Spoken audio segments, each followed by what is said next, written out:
अम्भोधिस्थलतां स्थलं जलधिताम् अम्भोधिस्थलतां स्थलं जलधिताम् धूलीलवः शैलताम् मेरुर्मात्कृणतां तृणं कुलुषिताम् वज्रं तृणाप्रायताम्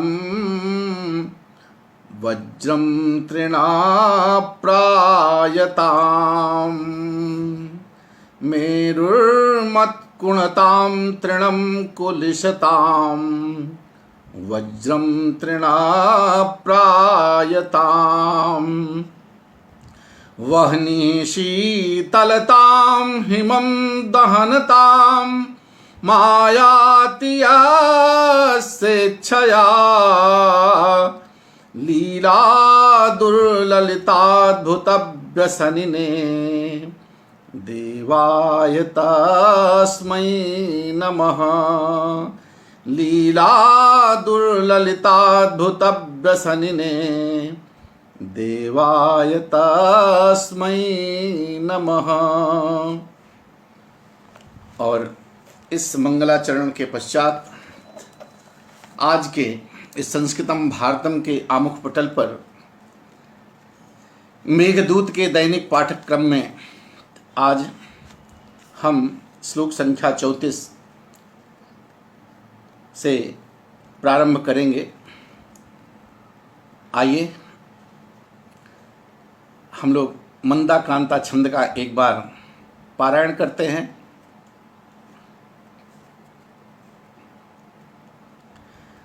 आद्य बद्धा विरह दिवसे या शिखा दाम हित्वा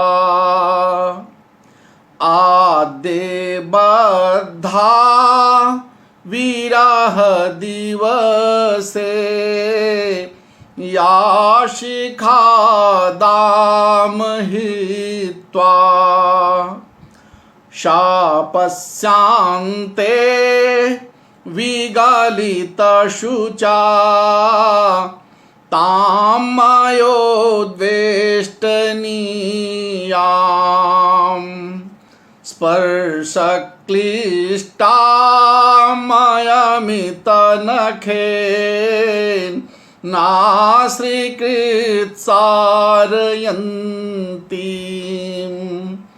गण्डाभोगात् कठिनविषमां मेकवेणीं करेण।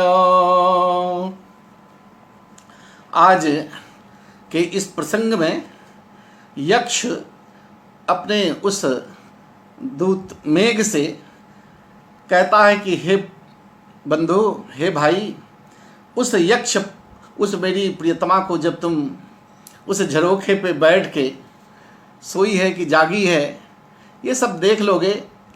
ऐसा न हो कि सोई हो तो तुम उसको सोने में दखल दो। हाँ, जब वो उसकी उचटी नींद हो, जब नींद उचट गई हो, नींद उसको ना आ रही हो, तो उस अर्धरात्रि वेला में तुम उसकी प्रतीक्षा करते हुए तुम उसकी स्थिति को भापना, किस स्थिति में है। तो उसी क्रम में वो फिर कहता है, आद्य बद्धा विरह दिवसे या शिखा दाम हित्वा। हे मित्रों, कहते आद्य पहले दिन, प्रथम दिवसे विरह दिवसे, कहते जिस दिन मेरा वियोग का पहला दिन था, जिस दिन मैं घर छोड़ा था, मैं वहाँ से निकला था, उसी दिन। कहते आद्य प्रथमे विरह दिवसे वियोग दिने, वियोग के पहले दिन ही, विरह के पहले दिन ही दाम हित्वा या शिखा बद्धा शापस्य अन्ते विगलित शुचा मया उद्देष्टनीयाम स्पर्शक मया उद्देष्टनीयाम स्पर्शक्लिष्टाम कठिन विषमाम ताम एक वेणीम अयमित नखेन करेण गंड भोगात असकृत सारयंतिम ताम उपेया। मेरी उस प्रियतमा के पास, ऐसी प्रियतमा के पास पहुंचना जो अपनी एक वेणी को, एक चोटी को, एकमात्र जो चोटी कब बनाई जाती है, कब धारण की जाती है, कहा विरह के पहले दिन, उसको अपने गंडस्थल से हटाती हुई उसको तुम पाओगे, देखोगे। तो उस वेणी के, उस चोटी के यहाँ पर विशेषण है, आप उन्हें देखिए। तो आद्य बद्धा विरह दिवसे, विरह दिवसे, विरह के दिन ही, वियोग के पहले दिन, दाम हित्वा, दाम माने उस माला को, जो हार लता मोती की माला या फूल की माला, पुष्प की माला, जो भी वो धारण करती थी, उसको त्याग करके, तो विरह के पहले दिन ही अपनी दाम माला को छोड़ करके, माला को त्याग करके, या शिखाबद्धा, जो चोटी बांधी गई थी, और वो उसकी भी वो शिखा जो है, एक वेणी, वो पति के द्वारा ही बांधी जाती थी। प्रवास काल में जब पति जाता था तो वो वेणी को पति बांध, और जब आता था, लौट के जब आना था, वही उसको खोलता था। तो विरह के दिन ही जो माला को छोड़कर, या शिखा, जो शिखा बद्धा मतलब बांधी गई थी, उसको उसने बांधा था, जिस चोटी को, वेणी को उसने बांधा था। और शापस्यांते, और साप के अंत हो जाने पर, साप तो 1 वर्ष का है, 1 साल तक उसको नहीं आना है, तो कहा शापस्यांते, साप के अंत हो जाने पर, साप के अवसान होने पर, विगलित शुचा, विगलिता गता शुक शोको यस्य तादृशेन मया यक्षेण। कहते जिस यक्ष के द्वारा विगलित शोक हो जाने पर, यानी उस शोक, साप के अंत हो जाने पर, शोक के समाप्त हो जाने पर, तो साप के बीतने पर शोक रहित, मेरे द्वारा जिसे खोला भी जाना था, मेरे द्वारा खोली जाने वाली, मया उद्वेष्टनीयाम, मया मोचनीयाम, मेरे द्वारा मुक्त की जाने वाली, मेरे द्वारा खोली जाने वाली, एक विशेषण हुआ। और कैसे? स्पर्शक क्लिष्टाम, स्पर्श करने में, उसको छूने में बड़ी क्लिष्ट बने कष्ट देने वाली। अब 1 साल की जब बंधी चोटी हो गई तो न धुले जा रहे हैं, न उसको तेल लगाया जा रहा है, न उसको शुद्ध स्नान कर रही है, तो निश्चित रूप से वो रूखी हो गई है, कठोर हो गई होगी। तो क्लिष्ट, जो छूने में जो क्लिष्ट कष्टकर होगी, तो छूने में, उसको स्पर्श करने में क्लेश देने वाली, कष्ट देने वाली। कैसी? कठिन विषमाम, कठिन, कठोर, नहीं रूखी हुई, रूखे, कठोर जो पड़ गई है, रूखी।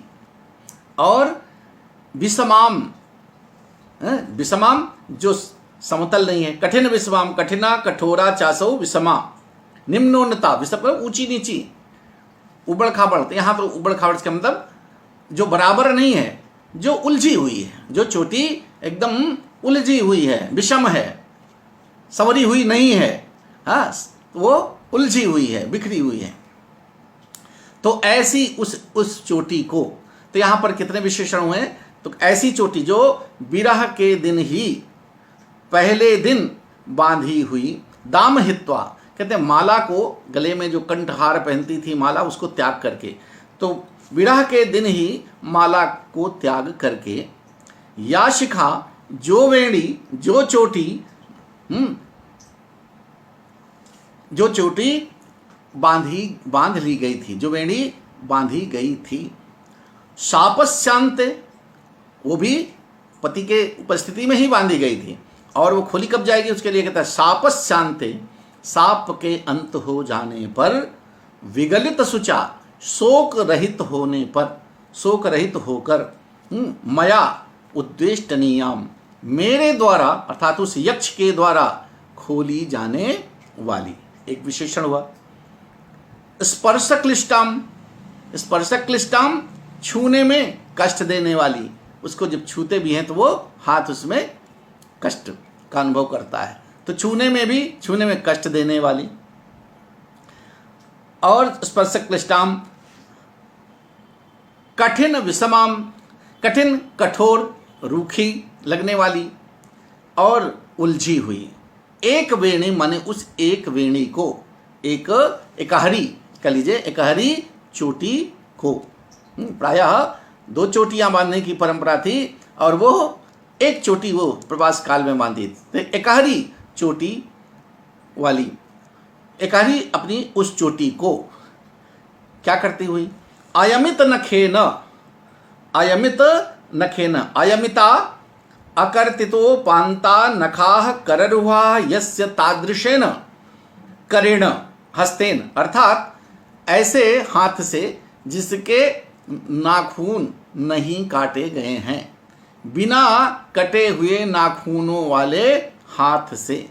तो बिना कटे हुए नाखूनों वाले हाथ से गंडा भोगात सारयंतीम, गड्डा भोगात कहते हैं गंडस्य, गंडस्य नहीं कपोलस्य, आभोगात पुलकात, अपने कपोलों से, अपने गालप प्रदेश से, अपने गालों से उसको सारयंतीम, सारयंत माने हटाती हुई।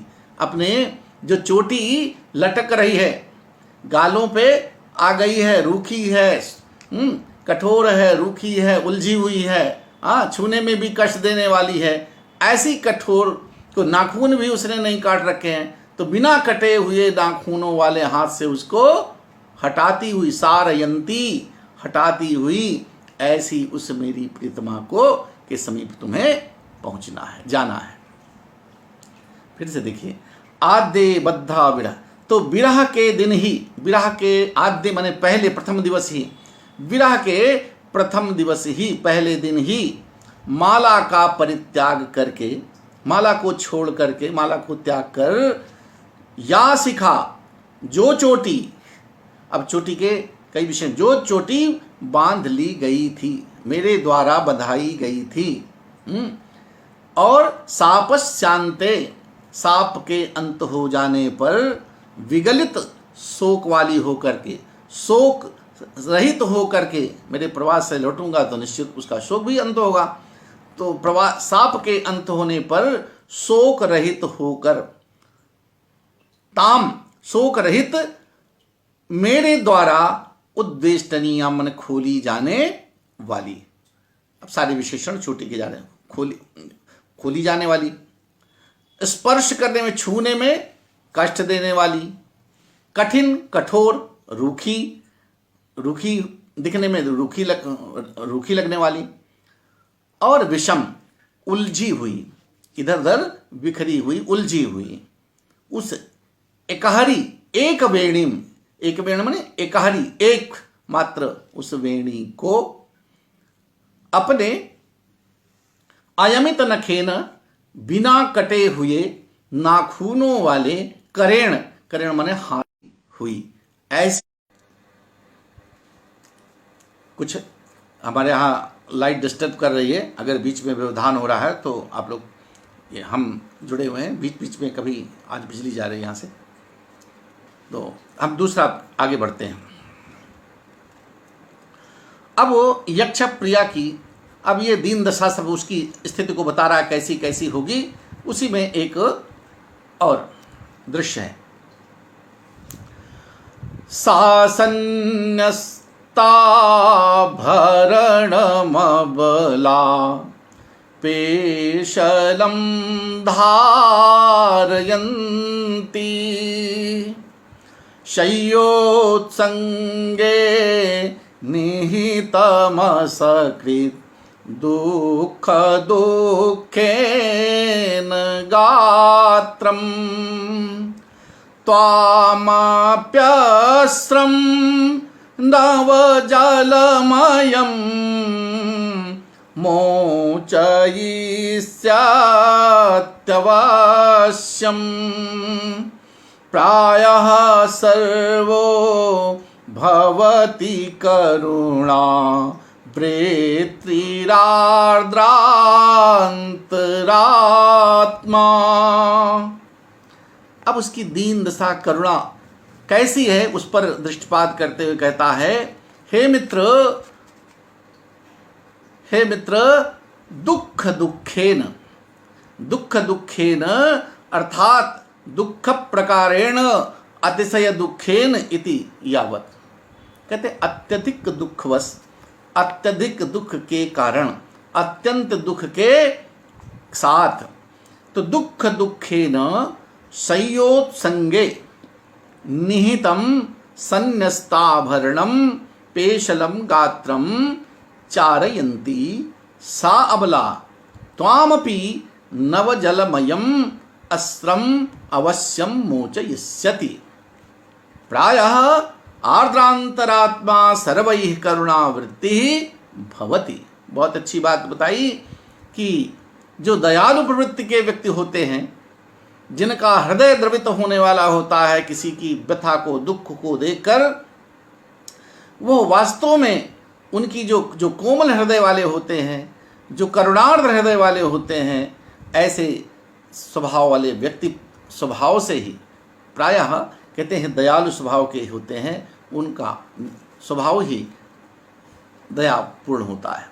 तो वो उसके विषय में क्या है कि दुख दुखेन, अतिशय दुख के साथ, अत्यंत दुख के साथ, संयोत्संगे, संयोत्संगे का ये शयनीय से उत्संगे पृष्ठे, शयन से शयन, अपने शयन पर, अपने बिछौने पर, अपने शयन स्थल पर, जमीन पे भी लेटती है भाई, जमीन पे भी बताया कि भूमि पे लेटी हुई होगी, तो यही कह लिए कि अपने शयन, अपने बिछौने पर, चाहे जमीन पे हो चाहे पलंग पे हो, जो भी हो, अत्यंत दुख के साथ सेज पर, अपनी सैया पर पड़े हुए, निहितम, निहितम पड़े हुए, स्थापितम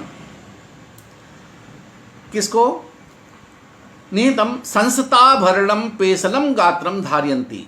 संस्थाभरणम, संस्थाभरणम सन्न्यस्तानि त्यक्तानि, जिसने त्याग दिया संस्थान, जिसे त्याग दिया संस्थानि त्यक्तानि आभरणानि आभूषणानि यस्य तादृशम, जिसने अपने सारे आभूषणों को, गहने जो पहने थी, उतार कर फेंक दिया, रख दिया है भाई।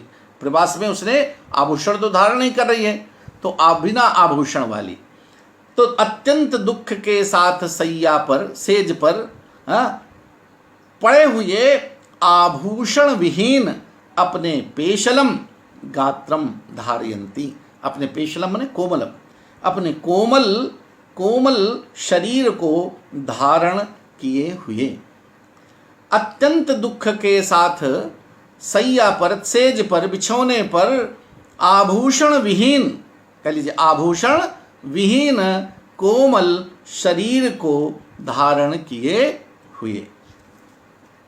सा अबला, क्या है, शुरू में ही है सा, वो हो, सा अबला, वो हो जो दीनहीन अबला है, प्रियतम के न रहने पर अबला है, तो वो अबला, वो बेचारी, वो हो मेरी अबला, त्वामपि अस्त्रम नवजलमयम अस्त्रम, कैसे त्वामपि नवजलमयम अस्त्रम अवश्यम मोचयिष्यति।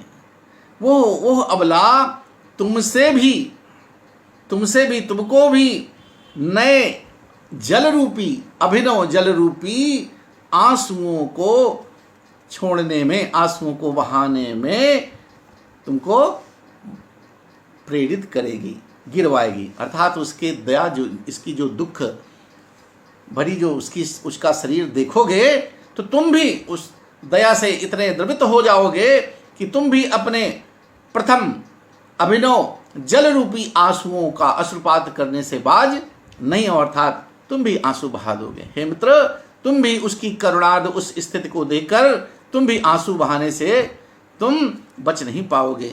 इसलिए त्वामपि अस्त्रम नवजलमयम मोचयिष्यति अवश्यम, हे मित्र, तुम भी उस अबला, ऐसी स्थिति वाली उस अबला, तुमसे भी वो नए जल के रूप में, अभिनव जल के, बारिश के रूप में तुम्हारे उस अभिनव बारिश के जल रूपी आंसुओं को अवश्य ही गिरवाएगी। अर्थात तुम भी उसकी दीन दशा को देखकर तुम भी अपने अभिनव बारिश रूपी अश्रुपात करने में तुम बच नहीं पाओगे। क्योंकि भाई तुम भी तो दया से भरे हो, तुम्हारे भीतर तो दया ही दया है, जल ही है, जलार्द्र हो, करुणा से भरे हो। प्रायः सर्वो भवति करुणावृत्ति आर्द्रात्मा। कहते हैं प्रायः कोमल हृदय वाले, द्रवित आत्मा वाले, आर्द्रात्मा, जिनकी आत्मा, जिनका हृदय बहुत ही दयालु प्रवृत्ति का होता है, शीघ्र ही किसी के कष्ट को, दुख को देखकर द्रवित होने वाला होता है, दया आ जाती है, ऐसे व्यक्ति। तो प्रायः कहते हैं कोमल हृदय वाले, द्रवित चित्त वाले, द्रवित हृदय वाले, द्रवित होने वाले, शीघ्र द्रवित होने वाले जो लोग होते हैं, वो प्रायः स्वभाव से ही सभी लोग, ऐसे सभी लोग स्वभाव से ही दयालु होते हैं। प्रायः उनका स्वभाव ही ऐसी दयालुता का होता है। तो प्रायः कोमल हृदय वाले सभी लोग दयालु स्वभाव के होते हैं। और फिर तुम्हारी क्या बात है, तुम तो वही दयालु हो ही, तुम्हारे भीतर तो जल रूपी जो दया भरी, करुणा भरी है, तो उसको तो तुम आंसू के रूप में बारिश करोगे तो आंसू ही दिखाई पड़ेंगे, अश्रु के रूप में तुम उसको अवश्य ही छोड़ोगे। अर्थात तुम्हारे तो उसकी दीन दशा को देख करके तुम भी करुणार्ध होकर के तुम भी बारिश के रूप में अपनी अभिनव जो बारिश करोगे, वो जल उसके तुम अपने आंसू के रूप में ही उसको वहाँ पर प्रवाहित करोगे। तो हे मित्र, अतिशय दुख के कारण दुख दुखे न संयोत्संगे, अत्यंत दुख के कारण, अत्यंत दुख के साथ सैया पर, अपने सेज पर, अपनी शयन पर, अपनी बिछौने पर आभूषण विहीन कोमल पेशलम गात्रम धारयंती, कोमल शरीर को धारण करती हुई, किए हुए वो अबला भी तुमसे भी, त्वाम अपने तुमसे भी अभिनव नए जल रूपी, अर्थात पहली बारिश रूपी आंसू अवश्य ही बहवाएगी, आंसू गिरवाएगी। अर्थात तुम भी उसकी दीन दशा को देकर तुम जरूर जो बारिश करोगे वो आंसू से कम नहीं होगा, वो आंसू ही तुम्हारे होंगे। प्रायः, क्योंकि प्रायः आर्द्र चित्त वाले लोग, द्रवित हृदय वाले लोग, जिनका हृदय बहुत ही शीघ्र द्रवित होता है किसी के दुख तकलीफ कष्ट को देखकर, ऐसे व्यक्ति प्रायः सभी ऐसे जो लोग होते हैं, कोमल हृदय वाले जो भी होते हैं, वो उनका हृदय वो दयालु प्रवृत्ति के होते हैं, वो लोग दयालु स्वभाव के होते ही हैं। तो आप दयालु प्रवृत्ति के हो तो आप अपने आंसू को बहाने से रोक नहीं पाओगे। ये सारी चीज़ें चूँकि ये सारी एक वियोगिनी की अवस्थाओं का वर्णन कालिदास यहाँ कर रहे हैं। एक प्रवाल वियोगिनी की काम दशाएँ कितनी होती हैं उनको 10 बताया गया है, जिसमें एक नयन संग, मनः संग, संकल्प, जागर, कृशता, अरति, लज्जा त्याग, उन्माद, मूर्छा और अंत मृत्यु, ये कामिनियों के 10 वियोग अवस्थाएं होती हैं वियोग में।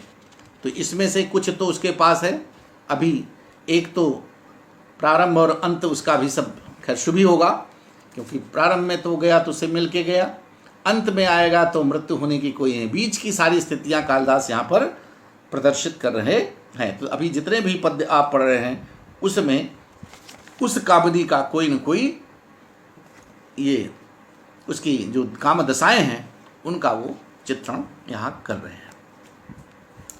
यहाँ पर आप सीधे सीधे बहुत ही अच्छा एकदम अर्थांतरण न्यास एकदम परिचित है। कालिदास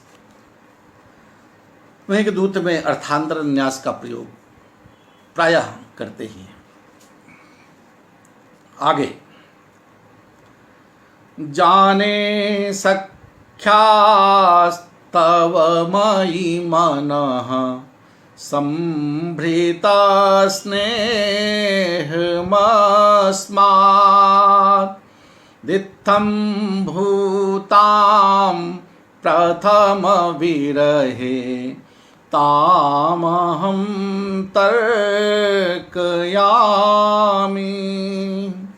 वाचालं मां न खलु सुभगं मन्यभावः करोति। प्रत्यक्षं ते निखिलमचिरात् भ्रातरुक्तं मया यत्।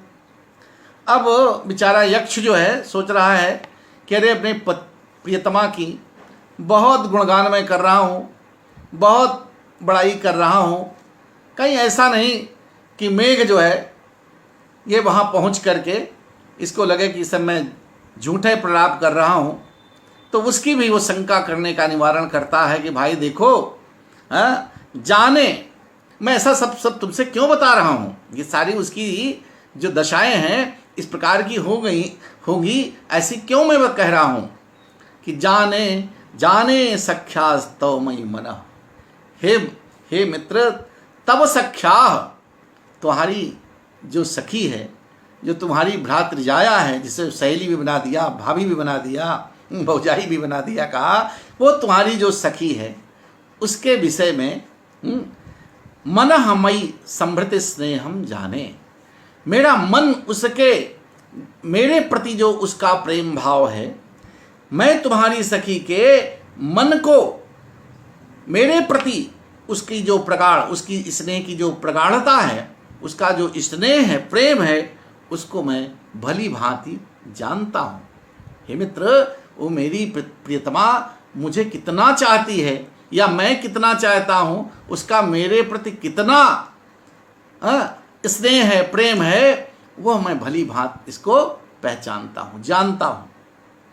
उसके समृत स्नेहम अस्मात्, कहते हैं इसीलिए तुम्हारी सखी के मन को मैं, मेरे प्रति उसका स्नेह कितना प्रगाढ़ है, उसको मैं अच्छी प्रकार से जानता हूँ, समझता हूँ। अस्मात्, इसीलिए, इसी से मैं इत्थम भूताम प्रथम विरहे ताम हम तर्क्यामि। अरे मेरा पहले वियोग तो उससे पहले कभी हुआ नहीं है, ये प्रथम विरह हुआ है, पहला वियोग में मुझसे हुआ है।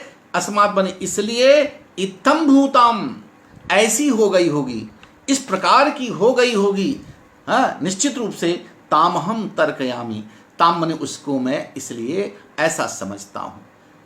वो मेरे प्रति उसका कितना प्रगाढ़ प्रेम है, इसको वह मित्र, मेरा मन अच्छी प्रकार से जानता है।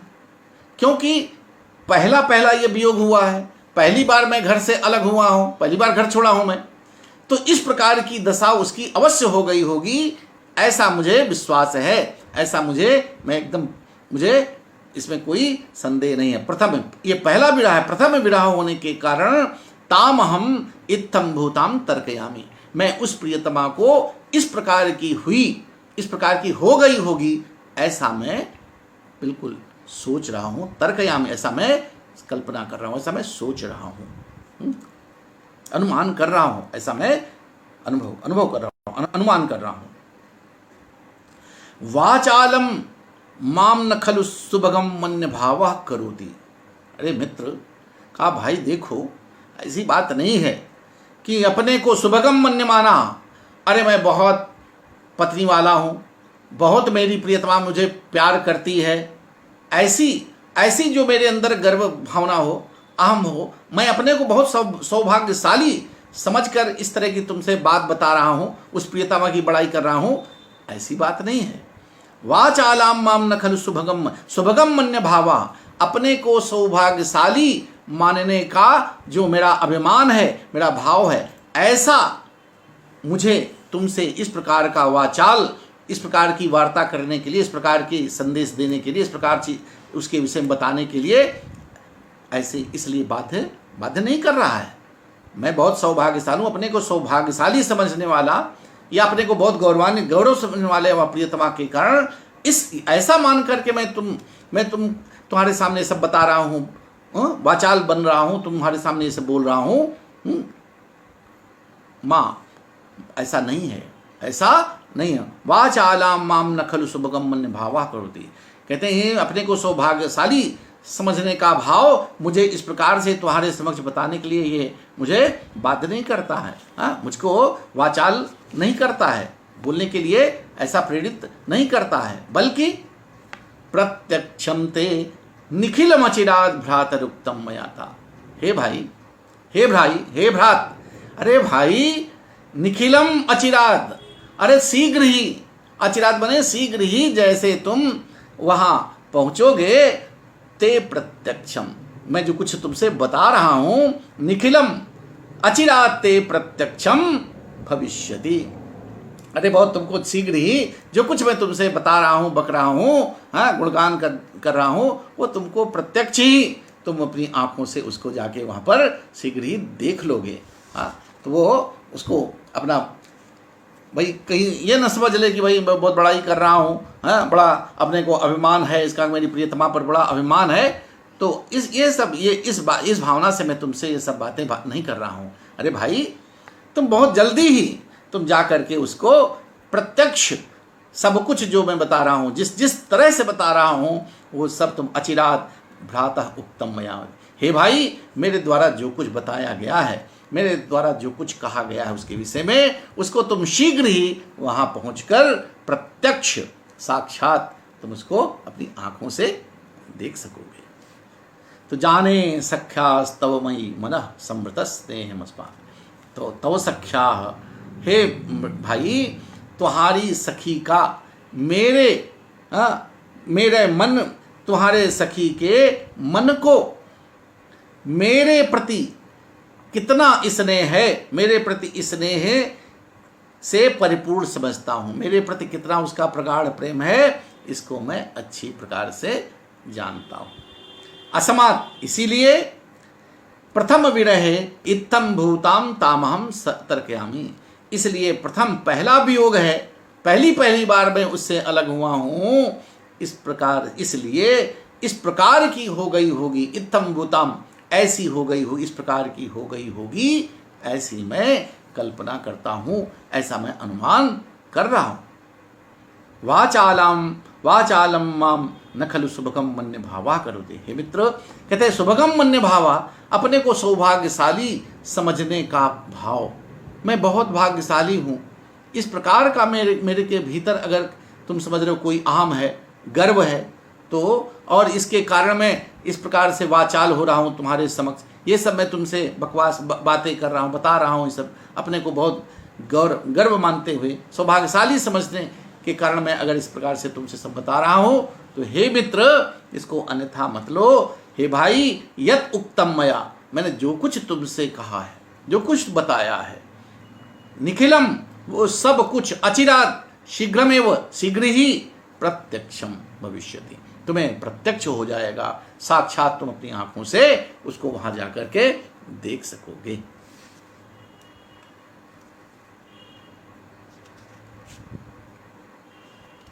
इस तरह से इसमें तृतीय चरण के इसमें अर्थ में चतुर्थ चरणगत वाक्यार्थ की हेतुता से वाक्यार्थ हेतुक काव्य लिंग अलंकार है। आगे फिर दूसरा प्रसंग आता है। रुद्धापांगा प्रसरमलकैः रंजन स्नेह शून्यम् प्रत्यादेशादपि च मधुनो विस्मृता भ्रूविलासम् त्वय्यासन्ने नयनमुपरे स्पन्दिशङ्के मृगाक्षा मीनाक्षोभात् चलकुवलय शीतुलामेष्यतीति।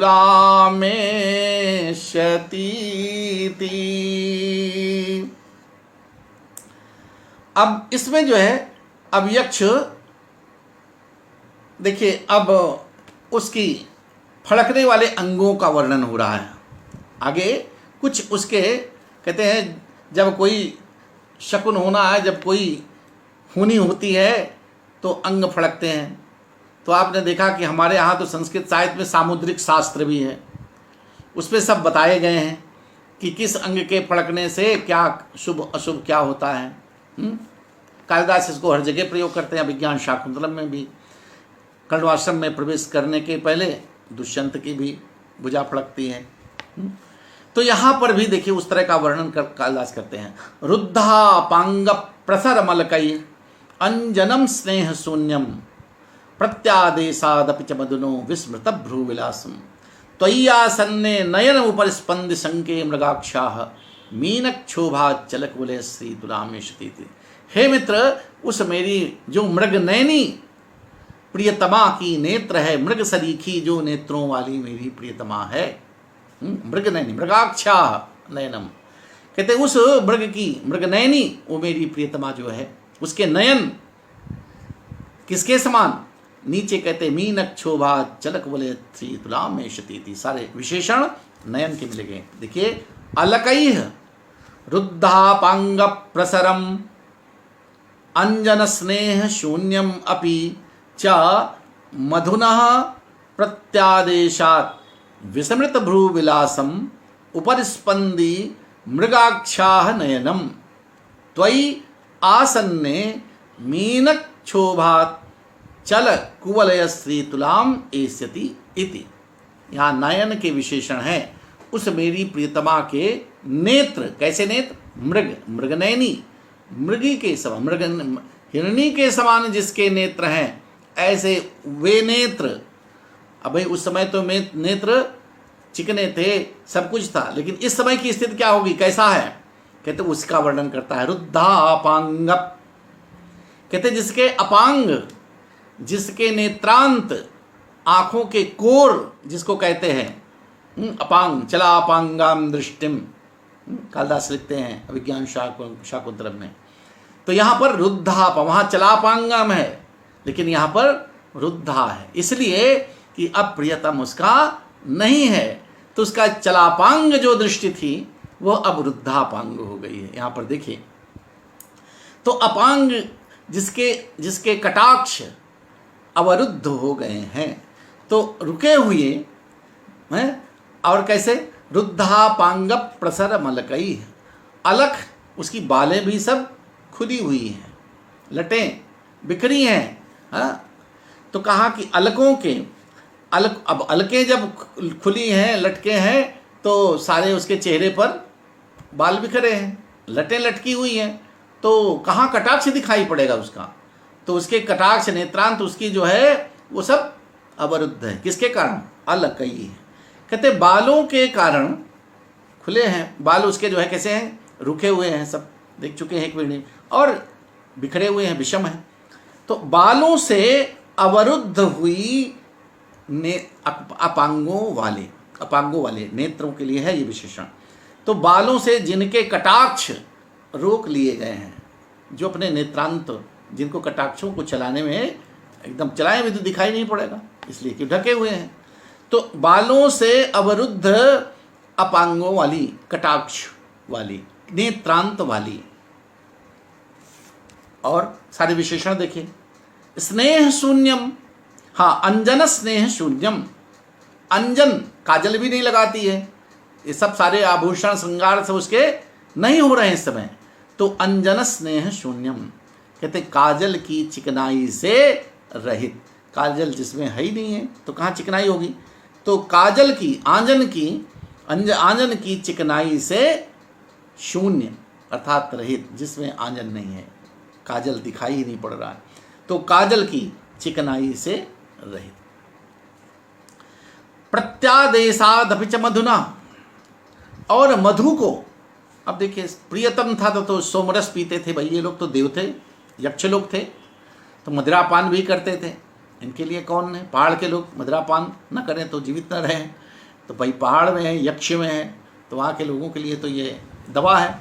तो मधुपान करने, मधु उसने छोड़ दिया है, अकेले क्या की, उसको प्रत्यादेशाद च मधुना, कहते हैं मधु का परित्याग कर देने से, मदिरा छोड़ देने के कारण विस्मृत भ्रूविलासम, अपने भौहों के हाव भाव को, भ्रूविलास को, भौहों की हाव भाव को, भौहों के अपनी चंचलता को, अपने जो है उसकी जो कटाक्ष करती थी भौहों के इधर उधर चला करके। भाई जब मदिरा पान करता है व्यक्ति, मदिराई हुई आंख होती हैं तो बिना किसी सिखाए, बिना किसी सीखे अपने ही भाई मस्त होता है। एक मदिरा पान करने वाला व्यक्ति, उसकी आंखें तो अपने आप सब मस्तानी होती हैं, मस्त चाल होती है, उसको कुछ सिखाने की जरूरत नहीं है। तो उसकी आंखें भी वैसे चलेंगी, चाल भी चलेगा मस्तानी, तो मदवत रहता है।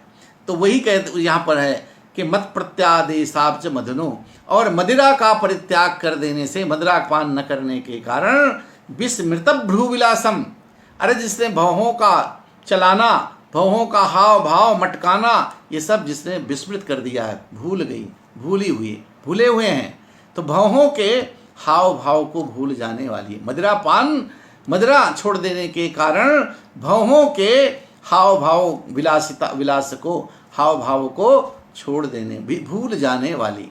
ऐसे नेत्र जो अब कहाँ उनका नेत्र कहाँ चला पा रहे हैं, नेत्र उनसे कहाँ चंचल हो रहे हैं।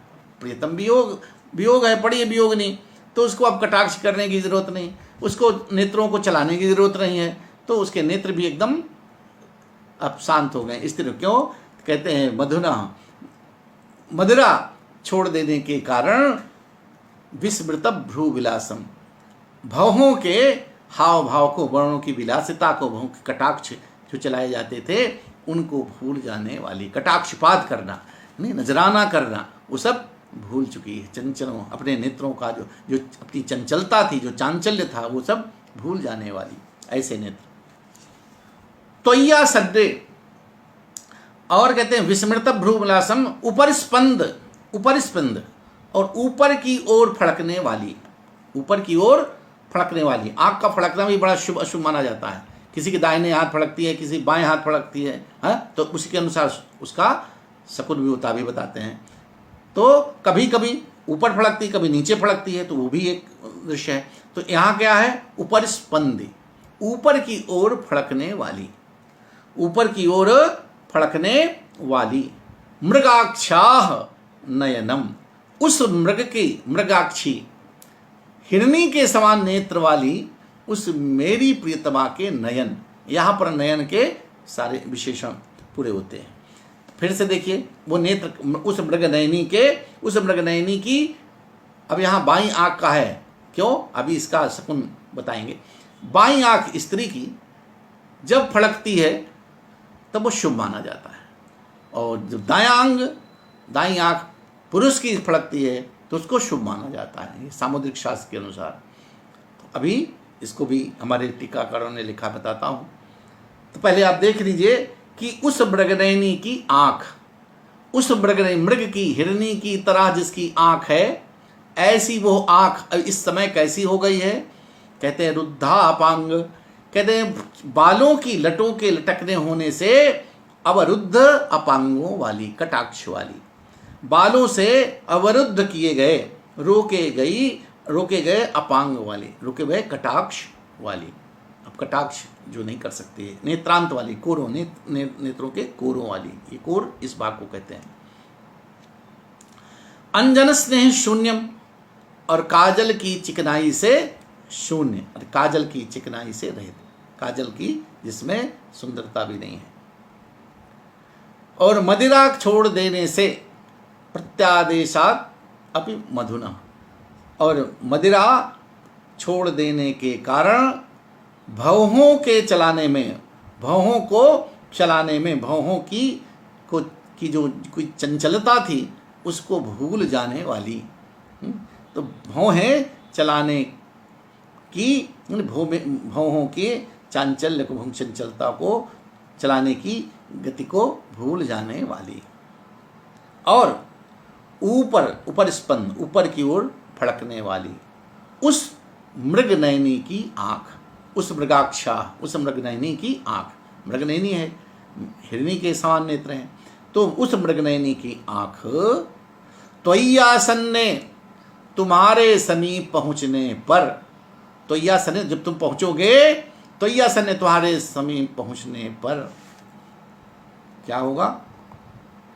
मीनक क्षोभात चलक वलय श्री तुलाम एसतित इति। जब बाई आंख फड़केगी तो वो जानती है कि बाई हाथ में जरूर कुछ होने वाला है, कुछ मंगल होने वाला है। इसलिए वो उसकी आंख कैसी हो? वो आंख तुम्हारे समीप पहुंचने पर, तुमको समीप आने देख लेने पर उसकी आंख क्या करेगी? मीनक क्षोभात, कहते हैं मीन मछली, मछली के कहते क्षोभ करने से, मछली के चलायमान होने से, चंचल होने से। जैसे मछली स्थिर नहीं रहती है, तो मछली के चलने से चलायमान, मछली के मीनक क्षोभात चल, मछली के चलने से चलायमान, हिलने वाले, किसके समान? कुवलय श्री तुलाम एष्यति, कहते नील कमल की शोभा की समानता को धारण कर लेगी। जैसे सरोवर में, नदी में, मानसरोवर में कमल हो, नीले कमल खिले रहते हैं और जब मछली उसमें जल में चलती है तो उसकी रगड़ से उससे कमल भी हिलने लगते हैं, कमल भी हिलने लगते हैं। तो उस प्रकार से जब तुमको देखेगी तो उसको इतना आनंद मिलेगा, अरे बाई हाँ आंख पड़ा रही है तो जरूर देखो क्या शुभ होने वाला है, तो उसकी आंख अपने आप उसी प्रकार से हो जाएंगी जैसे मछली के चलायमान हो से, मछली के चलने से हिलने वाले नील कमल की शोभा की समानता को धारण कर लेगी, ऐसा मेरा अनुमान है। माने उस समय वो भी थोड़ा आनंद का अनुभव करेगी और बाई आंख पड़ेगी तो सोचेगी कि हाँ आज क्या शुभ होने वाला है, तो वो भी थोड़ा इधर उधर देखेगी।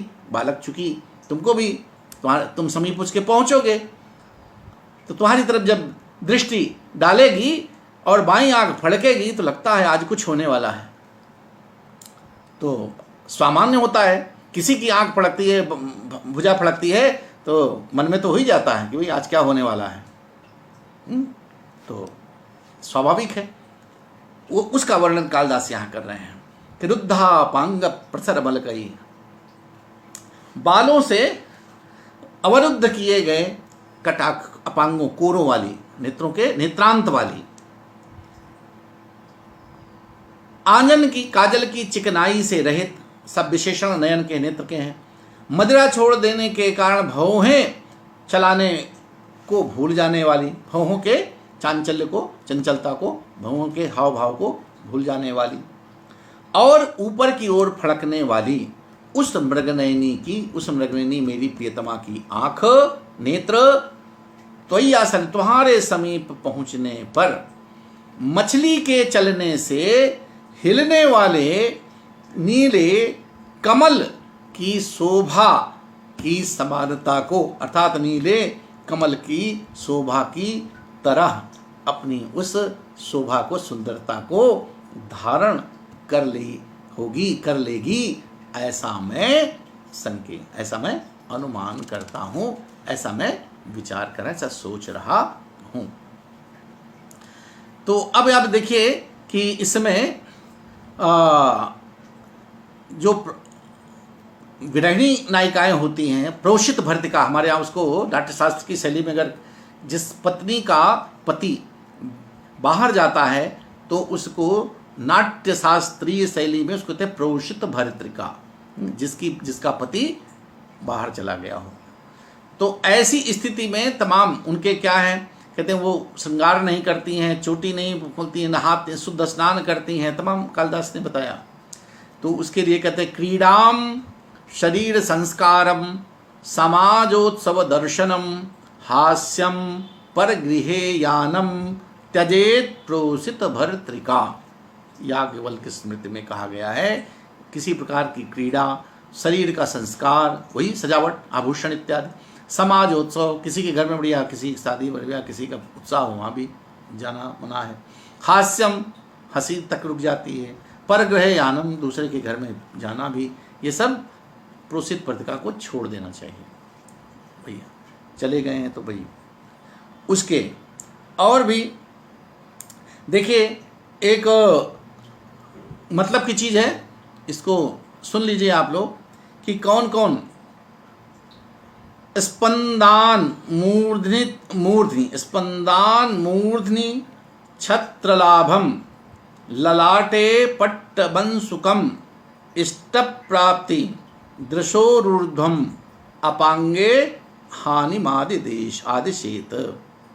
ये कहते हैं निमित्त है, ये आँखों का ऊपरी हिस्से में फड़कना ये शुभ सूचक माना जा। आँखें अगर ऊपर फड़कती हैं तो उसको शुभ सूच माना जाता है। चूँकि यहाँ मेघ संदेश लेके पहुँच रहा है, झरोखे पे बैठा हुआ है और उसकी बाईं आँख फड़क रही है, इसलिए उसको कुछ शुभ संदेश तो कम से कम प्रियतम के संबंध में मिलने वाला है। तो यहाँ पर शुभ सूचक ये बाईं आँख का फड़कना उसके लिए शुभ हो रहा है।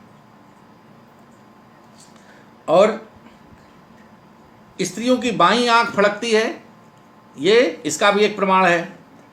वाम भागस्तु नारीणाम पुंसाम श्रेष्ठस्तु दक्षिणः, पुरुष की दाहिने आँख। दाने देवादि पूजायाम स्पंदे अलंकरणे पिछा, ये शास्त्रों में बाईं आँख अगर स्त्री की फड़कती है तो वो शुभ मानी जाती है। ये मतलब चीज़ हो गई भाई, आप लोग इसको जाने रहिए। चलिए एक और पद्य हो जाता है। वामश्चास्या कररुह पदैर्मुच्यमानो मदीयै मुक्ताजालं चिरपरिचितं त्याजितो दैवगत्या संभोगान्ते मम समुचितो हस्तसंवाहनानां यास्यात्तुरुः सरसकदलीस्तंभगौराश्चलात्वम्। अब ये यहाँ पर तो कालिदास अद्भुत श्रृंगार प्रस्तुत कर रहे हैं। अब यक्ष पत्नी, ये अब कालिदास इसको बता के मेघ को क्या बताना चाहते हैं, कहते हैं मेघ तुम मेरी यक्ष पत्नी की जंघा देखोगे। अब ये कौन सा उनको अपनी भाई एक भ्रातृ जाया है उसको जंघा दिखाने की बात कर रहे हैं। कहते उसको देखोगे। वामश्चास्याः, और कहते तुम जो है उसके हाथ कैसे हैं, हाथों का वर्णन करते हैं। हाथ उसके कहाँ होंगे, कैसे होंगे, उसको करते कहा है कि वामश्चास्याः अस्याः वामः, इसका जो है वामः उरुः चलत्वं यास्यति। कहते तुम्हारे समीप जाने पर उसकी बाईं जंघा फड़क उठेगी। अब यहाँ भी बाएं है, वहाँ बाईं उसकी आँख फड़क रही है और यहाँ बाईं जंघा, इसका वर्णन कर रहा है। वामश्चास्याः कररुह पदैर्मुच्यमानो मदीयैः, कहते मदीयैः मेरे द्वारा, कररुह पदैः मुच्यमानः। अब वो सारे इसके कहते मेरे नाखूनों के चिन्हों से मुक्त, जांघ के ये सारे विशेषण होते। मेरी उसकी जांघें कैसी हैं, कहते मदीयैः कररुह पदैः मुच्यमानः दैवगत्या चिरपरिचितं मुक्ताजालत्याजितः संभोगान्ते मम हस्त संवाहनानां समुचितः सरसकदलीस्तंभगौरः अस्याः वामः ऊरुः चलत्वं यास्यति। कहते हैं उसका वो जो बाईं जांघ है वो चंचल हो जाएगी, वो फड़क उठेगी। कैसी है, कहते हैं ऐसी जंघा जो अस्याः वामः ऊरुः, इसकी बाईं जांघ कैसी है, कररुह पदैर्मुच्यमाना, जो इस समय मेरे कररुहों से, कररुह ही है, नख चिन्ह ही है। कहते हैं नाखूनों के मेरे नख क्षत, ये सारी रथ क्रीड़ा के सब दृश्य हैं कि कहीं रति क्रीड़ा में नखों का क्षत होता है, नखों के चिन्ह दिखाई पड़ते हैं। तो इस समय तो वो वियोग में है, इस समय तो मैं भी बाहर हूँ, तब उसको उसके नक्षत कहाँ से होंगे।